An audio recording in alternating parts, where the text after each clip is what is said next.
Hi everyone, this is Marty Shub again, coming to you from a suburb of Haifa, Israel. And yesterday we started talking about the prophet Jonah. In Matthew 12, Yeshua compares himself to the temple, to Solomon, and to Jonah. And he says, one is among you who is greater than all of these. It's easy to understand why he would say he's greater than the temple or Solomon, but why did he pick Jonah? Isn't that kind of odd? We talked about that Jonah, in a way, prefigures Yeshua's ministry, because Jonah didn't go to Nineveh, instead headed out to Spain because he was willing to give his life for his people. He knew that he would face judgment if he disobeyed God, but he was also very concerned that if Nineveh repented, then Israel might be judged. And we talked about that yesterday. I hope if you missed it, maybe you'll, on the internet you can do these kind of things. Just go check out our yesterday's message.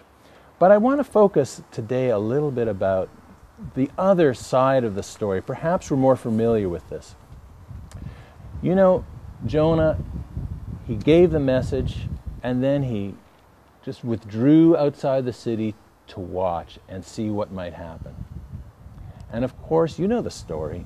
The people of Nineveh repented and God spared them. And Jonah was angry. He said, God, I knew you were going to do that.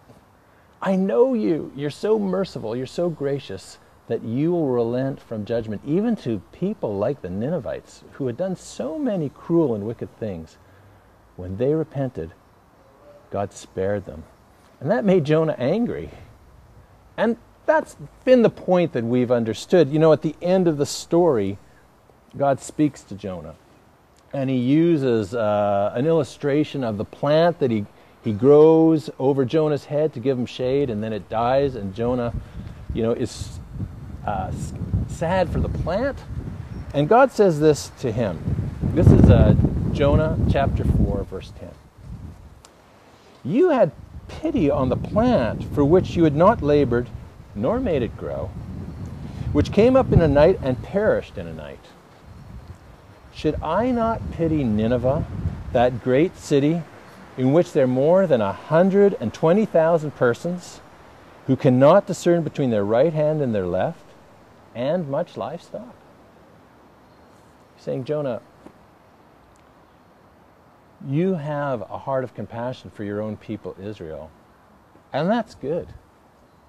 But I am the God of Israel and also the God of the whole world. These two are people made in my image. These two are ones that I love. Should not I have compassion on them? And that's a message to us as Jewish people, to understand that our God is not just the God of Israel, but the God of the whole earth. His heart is for all people. Yeshua said, for God so loved the world that he gave his only Son. But here's something for you to think about.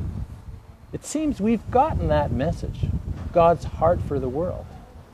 That's really important, and something we really need to join and partner with God for seeing salvation to every nation. But, I have to tell you, it seems that things have somehow been reversed. Most believers have a heart for the world, but have forgotten that God has a special place in his heart for Israel. Not that we're better than anyone else, but in God's purposes, for all people, Israel plays such a key role. And should not we as believers also take God's heart for this nation and make it our own? When Yeshua stood outside the gates of Jerusalem, he wept for the people. The Apostle Paul said, like Moses and like Jonah and like Yeshua, I'm willing to give my life that the people of Israel might be saved. I'd like you to consider that. That's God's heart, and He's asking us to join Him with it. Would you please join with me to pray for the salvation of Israel and join in God's purposes for all people? Thanks very much. It's been a pleasure talking with you.